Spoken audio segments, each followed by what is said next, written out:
All right, friends, welcome to bath time. Don't panic, I'm not naked, I'm wearing a swimsuit. This episode will be no more or less family friendly than any of the episodes in the pool or whatever. This is literally a wine channel. It's not exactly geared toward children. But anyway, we are in the bath because I'm not at like 100% health. My video game character, my health meter is down. You may or may not be able to hear it a little bit in my voice or see it in my face. I'm hoping these shadows help. And I put on makeup thinking today's gonna be the day. I'm gonna feel better, conquer the world. I even symbolically washed all of my sheets and blankets thinking well, these are rife with germs and I am healthy. Despite all of my adamant claims that I am not sick, both my partner and the urgent care nurses and doctors had the audacity to disagree with me. So I'm taking this bath. It is alarmingly hot. I don't know, sweat it out. I'm aware that's not science, but I'm pretending it is. Anyway, what better time than whilst I am ill to discuss the current, I don't want to say fear-mongering, but this scary confusion that is going on in the health industry, wine health industry. First things first, I am not a medical doctor. Shocking, I know. But despite that one of my favorite classes in college was biology for science majors, and spoiler, I am not a science major. Linguistics is a Bachelor of the Arts. I'm still not a medical doctor. However, if anyone knows Dr. Klyer, who taught at CU Boulder from the 2004 to 2006 sort of time frame, do please tell her that she changed my life, and this was the first step in me becoming a huge science nerd. In some of my mental rehearsals for this video, of which there have been many, they just became this long ode to Dr. Klyer, and I'm not going to bore you with that. But man, what a boss. And I don't know if I would find ATP or the fact that it is in grapes quite as interesting as I do if I hadn't taken her class. Moving on, not a doctor. But I am a linguist and I married a statistician. So one of my/our hobbies is taking confusing data and sometimes data and trying to parse it into this more digestible format that is less rife with confusing misinformation or misleading pragmatics. So let's read a little bit from this article in Wine Spectator. Is a daily glass of wine a health helper or hazard? American consumers are understandably confused. Just before 2024 came to a close, the panel of medical experts tasked with studying alcohol consumption for the U.S. Dietary Guidelines issued a report finding with moderate certainty that people who drink alcohol in moderation have lower all-cause mortality than those who abstain. But just 2 weeks later, U.S. Surgeon General Vivek Murthy issued an advisory calling for alcoholic beverages to carry cancer warnings, arguing that Americans are uneducated about potential links between alcohol and 7 types of cancer. Now, Vice Admiral Murthy, I apologize if I had any sort of mispronunciation in your name. However, based on what we are going to discuss, trying to label alcohol to say it has a potential link with 7 types of cancer is disinformation. So, I want to pause here and tout one more of my credentials, which is simply that I have lived in the U.S. for 40 years. I'm not bragging. I realize that this article is very U.S.-centric. So if you are not a U.S. person watching this, I apologize if it's boring. Hopefully watching our country is entertaining. Also, welcome. Willkommen, bienvenue. That's a cabaret reference. I won't sing, I'm sorry. It's super cool that you're here. So this credential. When I was a little wee babe, eggs were bad for you. I think it had something to do with cholesterol. Then eggs were good for you. Eat them. Then egg whites were good for you. I believe it was the protein, but the yolks were bad because of fat, I think. Then the yolks were good for you because that's where the nutrients were, and maybe fat wasn't as evil, but the whites were take them or leave them. And then raw eggs were good for you, but only if they were also cooked, and you should be eating half a dozen of them, wherein half a dozen is actually 3 whites and 1 yolk. Yeah. Okay, so I still don't know if eggs are good or not, whatever. And then there was like that whole Got Milk campaign. And then milk disappeared for, what is this hair doing? Anyway, then milk disappeared for a while, but now it's back. And it's teaming up with like marathons to say like, I don't know, calcium, I guess, for the bones. Like there are no other sources of calcium. Anyway, something like 65 to 75% of the global population is lactose intolerant, myself included, and I will not be risking drinking milk for a 26.2 mile run. If you have lactose intolerance or know about it, you'll understand.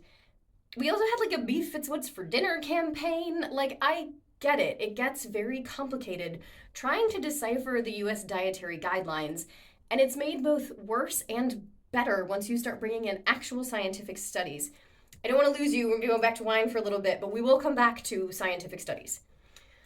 I also feel like now is a great time for the repeatable disclaimer. I'm still, in the past like couple minutes, didn't become a medical doctor. None of this video is to give you advice. It is to help you be informed and make your own choices because you're an adult, and like that's kind of how it works, which is sometimes great and sometimes sucks. Anyway, let's talk about these somewhat conflicting findings. That was a weird shot of my arms. Okay, guidelines are published every 5 years by the U.S. Department of Agriculture, USDA, and Health and Human Services, HHS, and they send an important message on how Americans should view drinking. For the section on alcohol, the National Academies of Science, Engineering, and Medicine, NASM, convened a committee of 14 academics who conducted an extensive review of the current relevant science. The panel authors are careful to make clear how certain they are of each finding. We'll come back to this. Their findings support the theory that moderate consumption, which they define as no more than 2 drinks per day for men and 1 for women, offers health benefits. For example, they write, with moderate certainty, the committee concludes that compared with never consuming alcohol, moderate alcohol consumption is associated with lower all-cause mortality. They also find with moderate certainty that consuming moderate amounts of alcohol is associated with a lower risk of cardiovascular disease mortality in both females and males. The panel did find with moderate certainty that moderate consumption of alcohol is associated with a higher risk of breast cancer.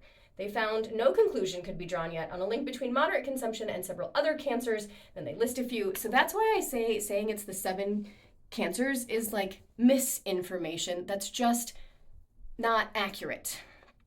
Okay, now let's talk about these words. There are some frameworks like the GRADE, which is the grading of recommendations, assessment, development, and evaluation, which is used in like health-related systematic reviews worldwide. And they provide a rough sense. NASM, I couldn't find if they had one. So high certainty, and it's like hard to breathe because I'm so congested. High certainty, 75% or greater likelihood of being correct. Moderate certainty is 50 to 74% likelihood. Low certainty, 25 to 49, and very low certainty is, of course, less than 25% likelihood. So we're 50 to 74% certain on both of these studies. They don't state if one is more or less certain than the other. Additionally, going back to scientific experiments, and this is something I learned from all my science nerd friends, love you guys, and then I researched it to find out, like, is this as horrifyingly accurate as it seems? Yes. A significant number of scientific studies are not repeatable. As in, when someone else tries to repeat the same findings from the same experiment, they fail something like 70% of the time. And when the original scientist tries to repeat the finding, they fail something like 50% of the time. And then sometimes when the findings are repeated, they aren't repeated in as large of a scope, like not as many, I'm like sweating in this bath, not as many repeats, I guess. This is like absolutely another reason I would not want to be a scientist. Can you imagine like a miracle happens and you're so stoked and then like you can't repeat it? No one can repeat it. I guess that's just a day in the life of a scientist. Sounds really tough, honestly, very mentally difficult.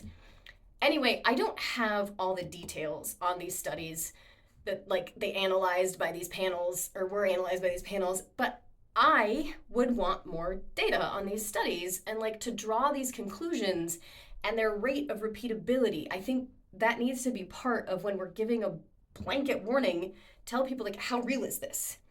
I want to give a caveat for that moderate consumption and all of the studies that were done for this. I don't know what the consumption would be if you are trans or non-binary. There have been studies that show that neurologically your brain scans will show the brain of the gender with which you identify. So like if you're trans and you're M to F, your brain will scan as female, and if you're F to M, your brain scans as male. Caveat, I don't know if these scans have been repeated either. I just thought it was cool and it like makes sense. I don't believe non-binary brains were covered in the book I was reading, so I'm of no help there. Basically, I'm just here to tell you, like, I'm sorry, but I don't know what moderate consumption would be for you. Maybe go find like a born as male, identifies as male, and try to outdrink them. No, I'm kidding. That's a joke. Disclaimer, it's a joke. I seriously doubt you were included in these studies. Godspeed. I love you. I'm sorry. Okay, now Forbes, which is like one of the few news sources I actually find does research and stuff, and I feel good about trusting, also talks about this health confusion. And in fact, they published an article discussing the Wine Spectator article. So I've pulled a few quotes from there, and they're up on the wall. So if I look like I'm looking away, that's why. All right, so Wine Spectator editor Mitch Frank believes Murthy, that's Vice Admiral Murthy, the former U.S. Surgeon General, is part of a movement trying to paint all alcohol as dangerous by making broad, oversimplified claims. That's basically what I said. Just trying to be cool. He says there has been growing noise for several years pushing back on wine consumption for health reasons. I put the quotes in, he didn't put the quotes in. Frank believes the advisory is aimed more at public opinion than legislation, which can confuse wine consumers, which it is doing, who may have unclear impressions of wine's impact on health. He says that consumers can be victims of the information cycle, left questioning what to believe, which kind of goes back to the eggs and the milk and the beef and like, what are we doing? Anyway. All right, so, and then seasoned wine writer Dave McIntyre is dubbing this the new prohibition. And then we go back to Frank, and he says that wineries and wine brands have been historically hesitant to push messaging related to the health benefits associated with wine consumption. It kind of like makes sense if you just think about it for more than 15 seconds. So there wasn't a unified voice from the people who grow and make the product. Excuse me. Frank points out that the standard NASM review of alcohol guidelines has now been joined by a second committee under HHS, which is the Health and Human Services. I'm totally blanking. Anyway, I already mentioned them. He says this new group is different. Instead of medical researchers or heart doctors, it's made up of 6 substance abuse experts. Yep, many have spent their careers studying alcoholism and alcohol policy, and some, according to Frank, work for organizations that receive funding from groups opposing drinking. Now again, if you have a problem with alcohol, I don't want to say a problem, if you struggle with alcohol, do what's right for you, but that shouldn't be, that's like an extraneous factor. That's like when on the AP exam, they like throw in something that you don't need to do the math problem. God, that's another US reference, I think. Anyway, then there's a subhead that says consumers need the full picture. Like, hell yeah, Forbes. Yeah, they do. Let's get it. The article goes on to quote Ricardo March, who admittedly has been in the beverage industry for 30 years, so he probably has his own biases. First of all, this is him speaking, not me. First of all, the advisory was indeed one-sided and failed to address other studies that have been recently published by the scientific community. Namely, those that state drinking in moderation is not the death sentence Vivek Murthy makes it out to be. Research actually suggests, is this repeatable research? I don't know. I don't have the studies. If anyone can get me on a JSTOR, I'll read them. Anyway, research suggests that moderate drinking may actually help reduce risks of heart disease. We've talked about that. Type 2 diabetes, gallstones, and memory problems. They're there. The studies exist. Then we get a quote from Rob McMillian, who authored, I can't remember where it came from, but it's called the State of the Wine Industry Report 2025. I think it's from Silicon Valley. And he says, it's been enlightening to watch the anti-alcohol battle plan using marketing tools disguised as scientific studies, cherry-picking data, and changing the definition of health measurements. It's called moving the goalposts also.